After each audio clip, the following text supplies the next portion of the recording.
उन्होंने यहाँ तक बोला, मैं अपने माँ बाप को पैदा नहीं हुआ, भगवान ने मुझे भेजा। बोला सिर्फ तकरीर करना। भाइयों और बहनों, वो बोले कि मैं एक बायोलॉजिकल बेटा हूं, नॉन बायोलॉजिकल। तो मैं कैसा पैदा हुआ, कहां से आया, मुझे मालूम नहीं।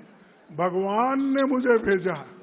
भगवान की सिर्फ ऐसा ही पूजा करते फिरते तो आपको बच्चे कैसा पैदा होते हैं? शादी कर लेना पड़ता भाई। शादी के बाद और रस्म रहते हैं, वो सब करने के बाद आपको बच्चा होते हैं। चुप ऐसा भगवान को ऐसा नमस्ते करने से, घर पे सोने से नहीं होता। सबका विकास और सबका सत्यानाश। 11 साल से मोदी गवर्नमेंट ने कोई ठोस कदम बैकवर्ड के बारे में नहीं उठाया, शेड्यूल्ड कास्ट के बारे में नहीं उठाया, महिलाओं के बारे में नहीं उठाया। सिर्फ तकरीर करना। भाइयों और बहनों, मैं इसलिए उन्होंने यहाँ तक बोला, मैं अपने माँ बाप को पैदा नहीं हुआ, भगवान ने मुझे भेजा। बोला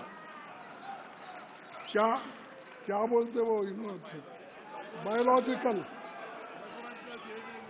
अरे भाई, तो भाई तुम्हारे पास जोश रहता है, लेकिन समय पे आप वो जोश नहीं दिखाते, अब दिखाते। तो वो बोलते, खुद बोले सो, मैं नहीं भाई। तो वो बोले कि मैं एक बायोलॉजिकल बेटा हूं, नॉन बायोलॉजिकल। तो मैं कैसा पैदा हुआ, कहां से आया, मुझे मालूम नहीं। भगवान ने मुझे भेजा। अरे ये संत तुकाराम ने बोला है, सुने संत तुकाराम का नाम सुने? संत तुकाराम ने बोला, नवसे पुत्र कन्या असती तर पति लागने काय कारण। अगर भगवान की सिर्फ ऐसा ही पूजा करते फिरते तो आपको बच्चे कैसा पैदा होते हैं? शादी कर लेना पड़ता भाई। शादी के बाद और रस्म रहते हैं, वो सब करने के बाद आपको बच्चा होते हैं। चुप ऐसा भगवान को ऐसा नमस्ते करने से, घर पे सोने से नहीं होता।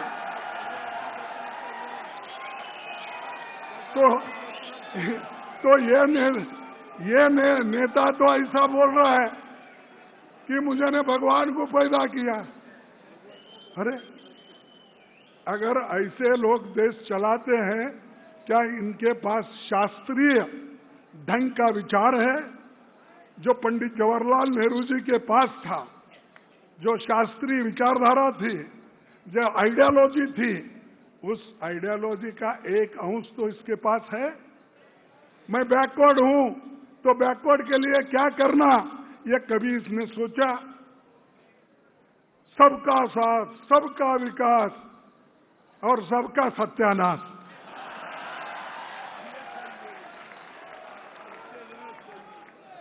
तो ये काम